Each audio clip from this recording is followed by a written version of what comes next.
As we get older, some changes just feel like a normal part of life, right?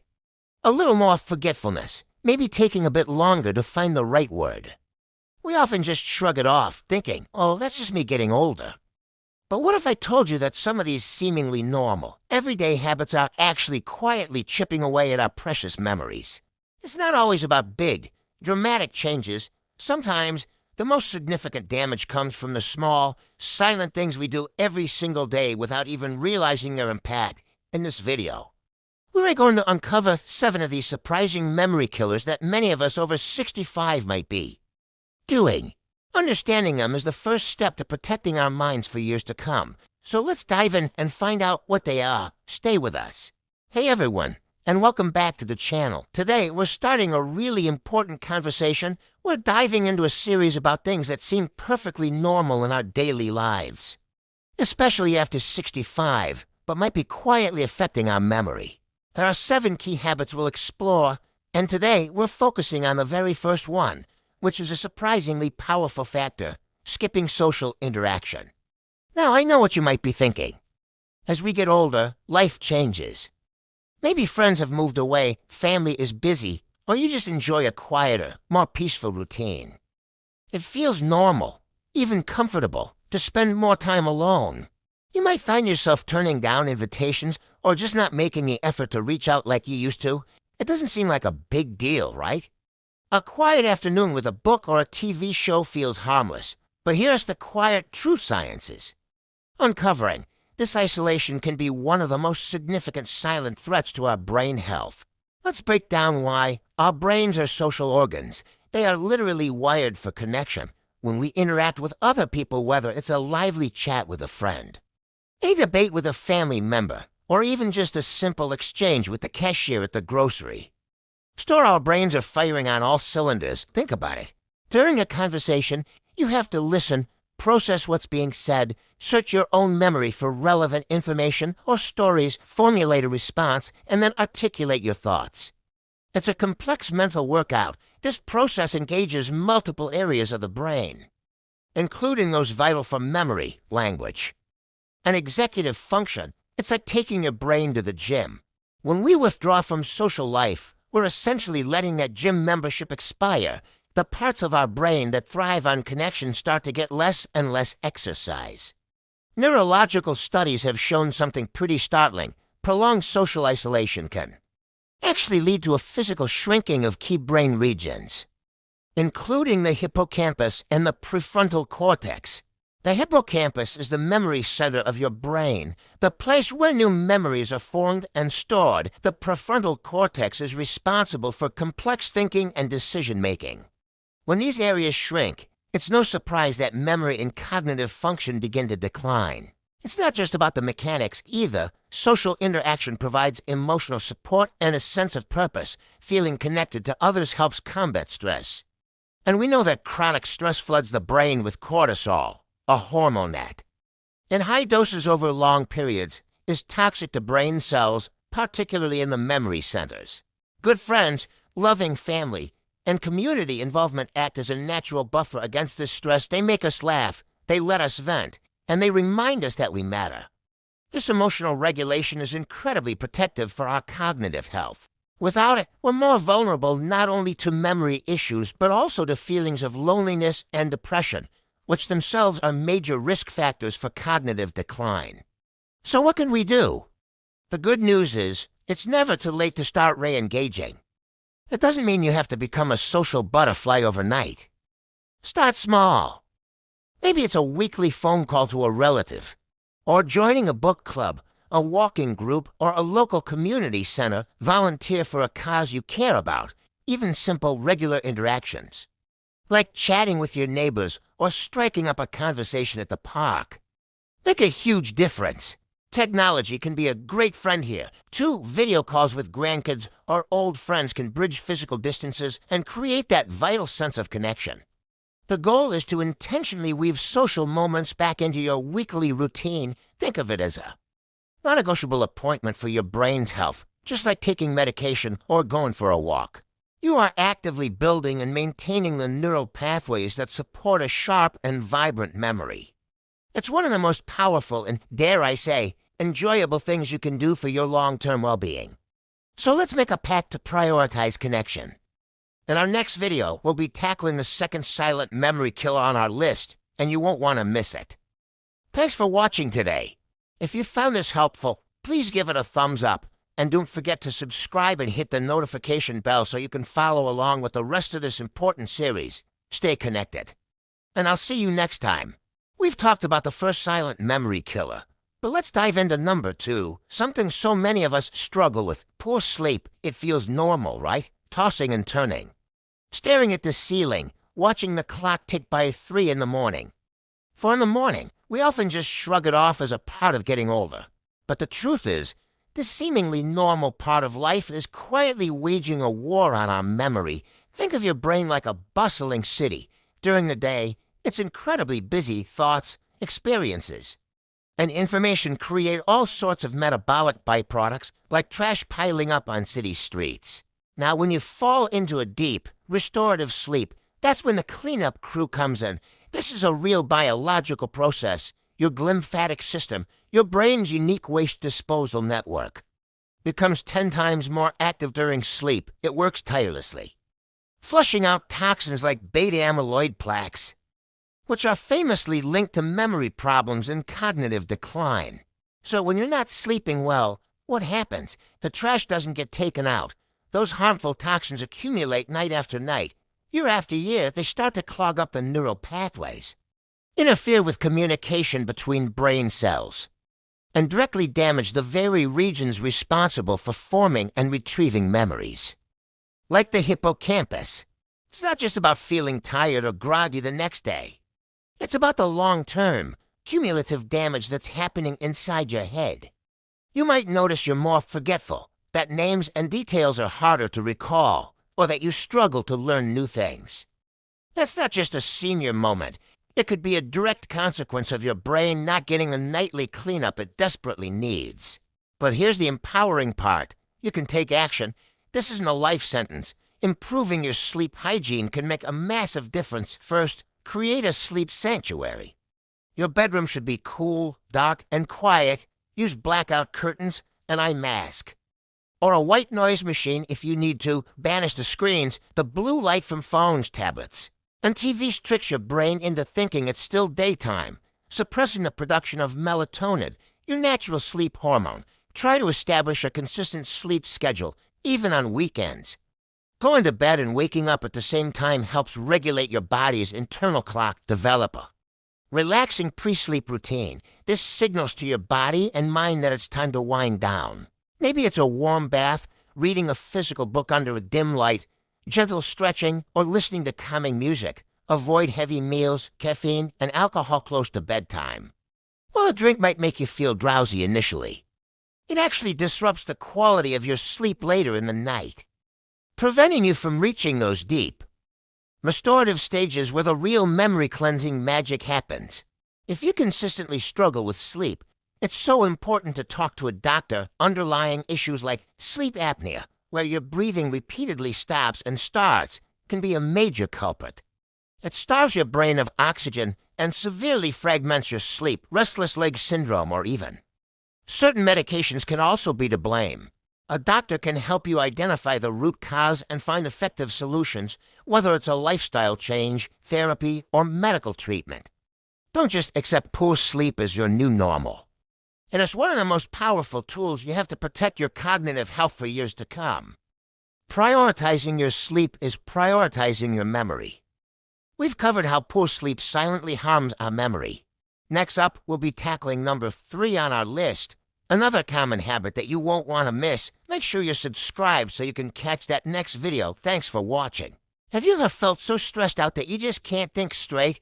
It turns out that feeling is more than just a fleeting sensation. It's actively impacting your brain. Today, we're diving into the third thing that feels normal but quietly harms your memory. Especially after 65, chronic stress and worry. We all experience stress. It's a natural part of life. A little bit of stress can even be motivating, pushing you to meet a deadline or solve a problem. But when stress isn't just a temporary visitor, when it moves in and becomes a constant companion, that's when the real trouble starts. This is what we call chronic stress. Imagine your brain is like a busy city. Memories are like cars trying to get from one point to another. Normally, the traffic flows smoothly, but when you're chronically stressed, it's like a massive, citywide traffic jam. The roads get blocked. And the cars your memories can't get where they need to go. So what's causing this mental gridlock? It's a hormone called cortisol. When you're stressed, your body releases cortisol. In small, short bursts, it's helpful. It's part of your fight or flight response. But when you're constantly worried, anxious, or overwhelmed, your body is flooded with cortisol day in and day out. This constant flood of cortisol has a direct, damaging effect on a crucial part of your brain called the hippocampus. The hippocampus is like the brain's memory headquarters. It's responsible for forming new memories and retrieving old ones. High levels of cortisol can actually shrink the hippocampus, making it harder to create new memories and recall information. Think about it, have you ever been so worried about something that you completely forgot what you were about to say or do? That's cortisol at work, blocking memory formation right in its tracks. It's not just about forgetting your keys. Chronic stress makes it difficult to learn new things. Your brain is so preoccupied with managing the stress response that it has very little energy left for other tasks, like paying attention and encoding new information. It's like trying to listen to a lecture while a fire alarm is blaring in the background.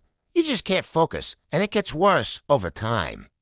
This constant state of high alert can lead to inflammation in the brain, which is another major factor in memory decline and is linked to more serious cognitive issues down the road. It's a vicious cycle. You worry, which raises your cortisol, which impairs your memory, which then gives you one more thing to worry about. The good news is you are not powerless against stress. You can take back control of your mental well-being and protect your precious memory. One of the most powerful tools is mindfulness and meditation. Taking just 10 to 15 minutes a day to sit quietly, focus on your breath, and let your thoughts pass without judgment can dramatically lower cortisol levels. It's like hitting a reset button for your nervous system. Regular physical activity is another game changer. You don't have to run a marathon. A brisk walk, a swim, or even some gentle yoga can work wonders. Exercise releases endorphins, which are natural mood elevators and stress reducers.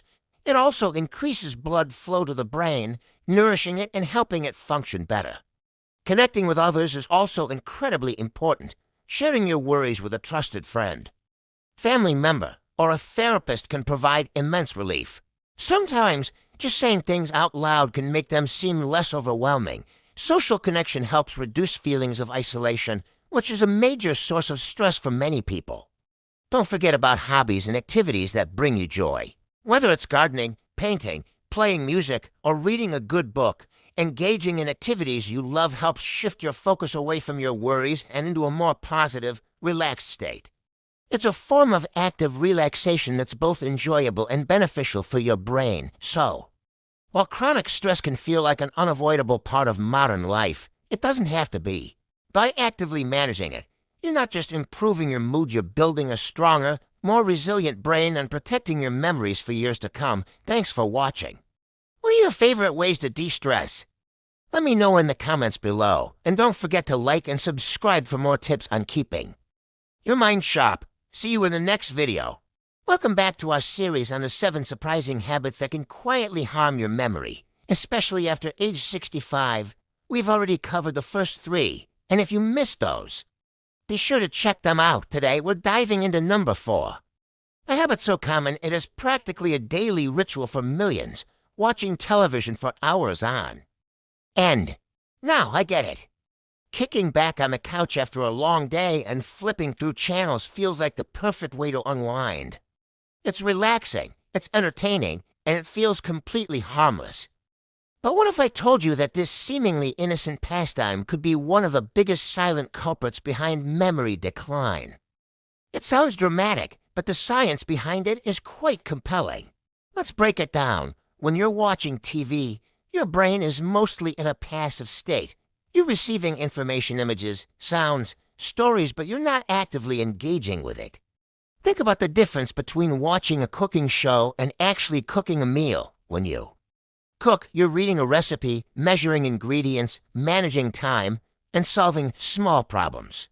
Your brain is firing on all cylinders.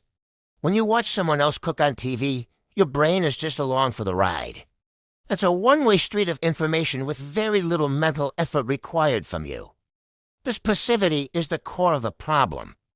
Our brains, much like our muscles, thrive on being used. The principle of use it or lose it is incredibly relevant here.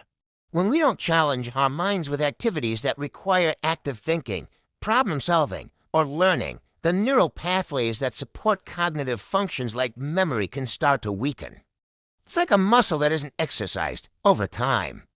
It atrophies. Several major studies have highlighted this connection. Research published in reputable journals like Scientific Reports has shown that individuals who watch more than 3 hours of television per day experience a more significant decline. In verbal memory over the following years compared to those who watch less, they found that watching too much TV was linked to a decline in the ability to recall words and understand language. That's a direct hit on a key part of our memory system. Another fascinating aspect is how TV viewing affects our brain structure. Some studies have used brain scans to look at the brains of long-term. Heavy TV watchers, they've found potential links between high amounts of television viewing and a reduction in gray matter in certain areas of the brain. Gray matter is crucial for many higher-level cognitive functions, including memory, decision-making, and emotional control, while correlation doesn't equal causation. The consistent pattern across multiple studies is hard to ignore, so what's happening during these TV marathons? Well, for one, you're not doing other things that are known to be good for your brain. Every hour spent on the couch is an hour you're not spending on a walk, socializing with friends, reading a book, or working on a puzzle. These activities are powerful brain boosters. Physical activity increases blood flow to the brain. Social interaction is mentally stimulating. And hobbies that challenge you build cognitive reserve. It's also about the type of content we consume. Fast-paced shows with frequent scene changes can make it difficult for our brains to process information deeply. This shallow processing doesn't help in forming strong, lasting memories. Compare that to reading a book where you control the pace. You can pause, reflect on a sentence, and build a rich mental picture of the world and characters. This active engagement is what strengthens memory pathways. Now, this isn't a call to throw your television out the window. Entertainment and relaxation are important for our overall well-being. The key here is moderation and mindfulness. It's not about eliminating TV, but about changing our relationship with it. So what can we do? First, be intentional about your viewing instead of mindlessly channel surfing. Choose a specific show or movie you genuinely want to watch when it's over. Turn the TV off. This prevents you from falling into the trap of watching for hours just because it's on. Second, try to break up long periods of sitting. The American Heart Association recommends moving every 30 minutes. During commercial breaks, get up, stretch, walk around the house. Or do a few simple exercises. This gets your blood flowing and gives your brain a little reset. Third, make your TV time more active. Watch a documentary and then discuss it with a friend or family member. Try to predict the plot of a mystery show. Or even better, watch a program that inspires you to try a new hobby, like a gardening show that gets you out in the yard or a language learning program. This turns passive viewing into active learning. Finally, and most importantly, balance your screen time with a rich variety of brain-healthy activities. Prioritize social connections, physical exercise, and mentally stimulating hobbies. Read books, play board games, learn a new skill, or spend time in nature. These are the activities that truly nourish your brain and build a resilient memory that can last a lifetime.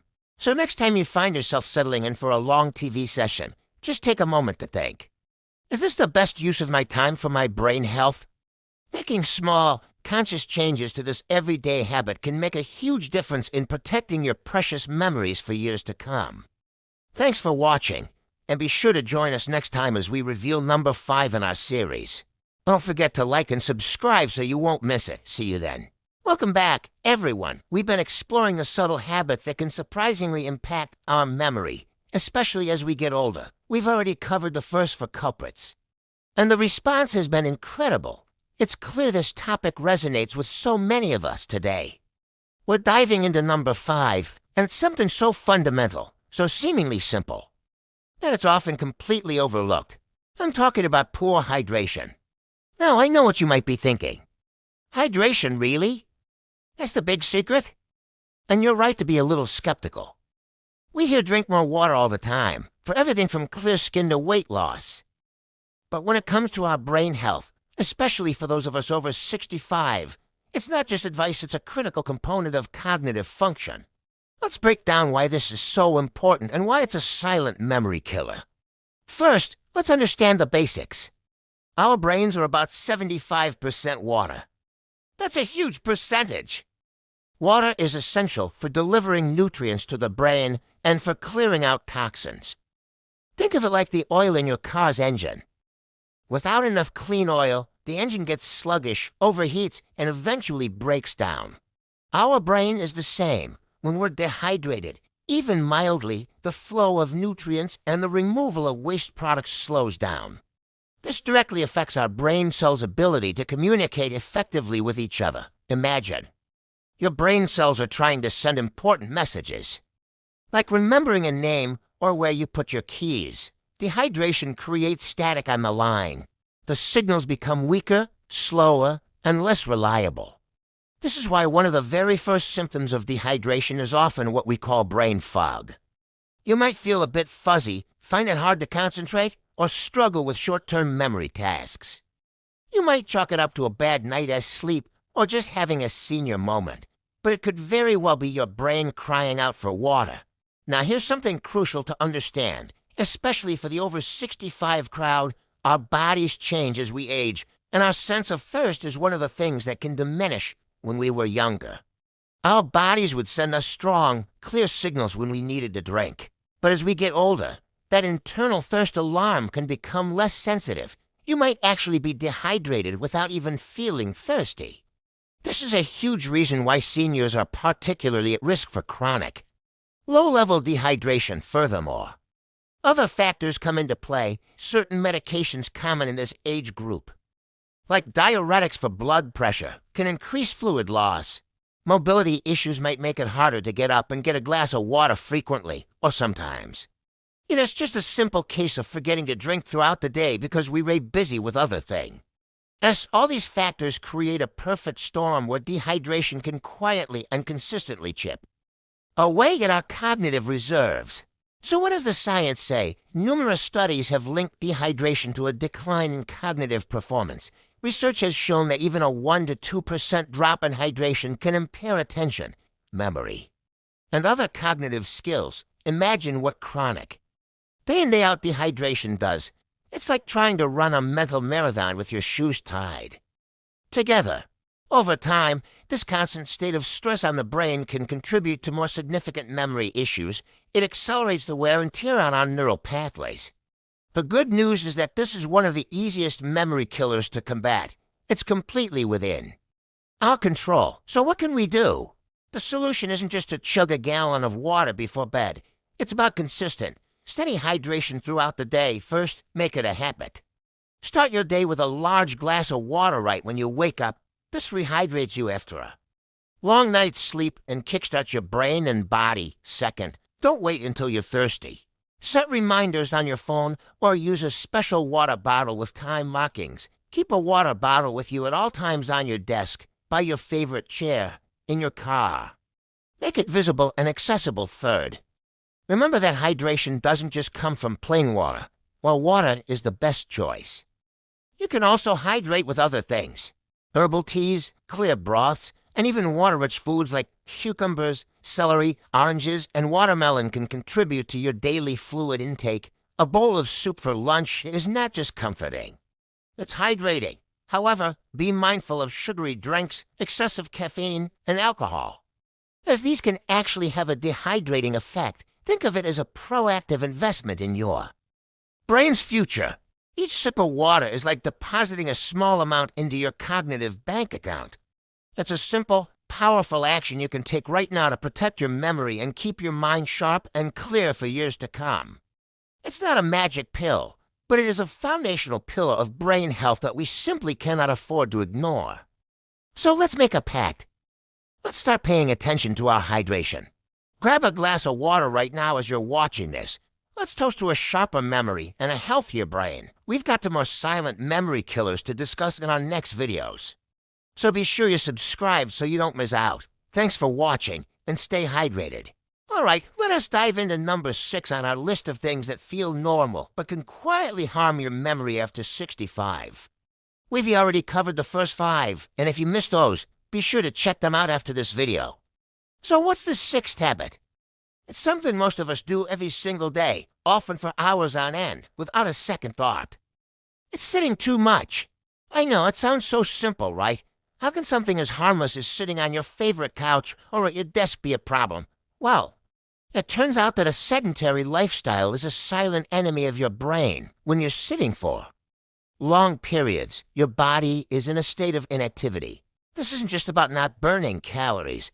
It's about what's happening inside your body and, most importantly, inside your brain. Think of it like this. Your brain thrives on stimulation and good circulation when you move your body. You're pumping fresh, oxygen-rich blood not just to your muscles, but all the way up to your brain. This blood flow is like a delivery service bringing essential nutrients and oxygen that brain cells need to function, communicate, and create new connections. These connections are the very foundation of your memory when you sit for too long. This delivery service slows down to a crawl. The blood flow to your brain decreases, and it doesn't get the nourishment it needs to stay sharp and efficient. Recent studies have shown a direct link between a sedentary lifestyle and thinning in specific areas of the brain that are crucial for memory formation, like the medial temporal lobe. Imagine this part of your brain is like a muscle. If you don't use it, it starts to weaken and shrink. In this case, using it means giving it the healthy blood flow that comes from physical activity, so extended periods of sitting are essentially starving your memory center of what it needs to thrive. But it's not just about blood flow. Physical activity also triggers the release of important chemicals in the brain, like brain-derived neurotrophic factor, or BDNF. You can think of BDNF as miracle grow for your brain cells. It helps support the survival of existing neurons and encourages the growth of new ones. It's a key player in learning and memory. When you're constantly sitting, your body produces less of this vital protein. It's a double whammy. Less blood flow and fewer brain-boosting chemicals. The good news is that countering this is incredibly simple and doesn't require you to run a marathon. The solution is movement. Just breaking up your sitting time can make a huge difference. Set a timer to remind yourself to get up every 30 to 60 minutes when the timer goes off. You don't have to do a full workout. Just stand up, stretch your arms and legs, walk around your living room for a couple of minutes. Go get a glass of water. Maybe do a few simple leg lifts or squats while you're waiting for the kettle to boil. The key is to interrupt the long, unbroken periods of sitting. These small movement snacks throughout the day reactivate your circulation, send that vital blood flow back to your brain, and help keep your mind's memory-making machinery well-oiled. It's not about intensity. It's about consistency. Instead of sitting for 3 hours straight watching a movie, pause it halfway through and take a short walk, even if it's just around your house. Instead of reading for hours in your chair, stand up and stretch between chapters. Think of it this way. Movement feeds memory. Every step you take is a small investment in your cognitive health. It is about shifting your mindset from seeing exercise as a chore to seeing movement as an essential part of your daily brain care routine. So take a look at your day. Where can you sneak in a little more movement? Could you walk around while talking on the phone? Or do some gentle stretches during commercial breaks? These small changes add up to a big defense against memory decline. We've got one more crucial point to cover in our list, so make sure you're subscribed so you don't miss the final video in this series. What are your favorite ways to break up long periods of sitting? Share your tips in the comments below. You might inspire someone else. Thanks for watching, and we'll see you in the next one. Have you ever walked into a room and completely forgotten why you went in there? Or maybe you've spent 10 minutes searching for your glasses, only to find them perched on your head. We often laugh these moments off as senior moments, just a normal part of getting older. But what if I told you that brushing off these early signs of forgetfulness is one of the biggest mistakes we can make for our long-term brain health? Today, we're diving into the seventh and perhaps most crucial thing that feels normal but can quietly harm your memory after 65, ignoring those initial warning signs. Let's be honest, it's easy to dismiss minor memory slips. You forget a neighbor's name, misplaced your keys again, or can't recall a word that's right on the tip of your tongue. It feels normal because, to some extent, it is our brains change as we age. And some cognitive slowing is expected, but there is a fine line between a typical age-related hiccup and a pattern that could signal something more. The real danger isn't the occasional lapse itself, but our reaction to it. When we consistently say, "Oh, I'm just getting old," and do nothing about it, we're essentially giving a potential problem a free pass to get worse. Think of it like a tiny crack in your car's windshield. At first, it's just a small, barely noticeable line. You might think, "It's no big deal, I'll get it fixed later." But then you hit a pothole, or the temperature changes, and that tiny crack starts to spread across the entire glass. Ignoring early memory issues works the same way. What starts as minor forgetfulness can slowly expand, impacting more and more of your cognitive function over time by not paying attention. We lose a critical window of opportunity to intervene and protect our brain. So what does ignoring these signs actually look like? It's more than just forgetting keys. It's when you notice a consistent pattern but avoid talking about it with anyone, especially your doctor. Maybe out of fear or denial. It's when you start subconsciously avoiding activities you used to enjoy because they feel too mentally taxing, like reading a complex book, playing a strategy game, or even managing your finances. You might start relying more heavily on family members to remember appointments or handle tasks. You used to manage yourself without questioning why this change is happening. This avoidance and denial can become a habit, creating a cycle where your brain gets less and less of the stimulation it needs to stay sharp. The key here is recognizing the pattern.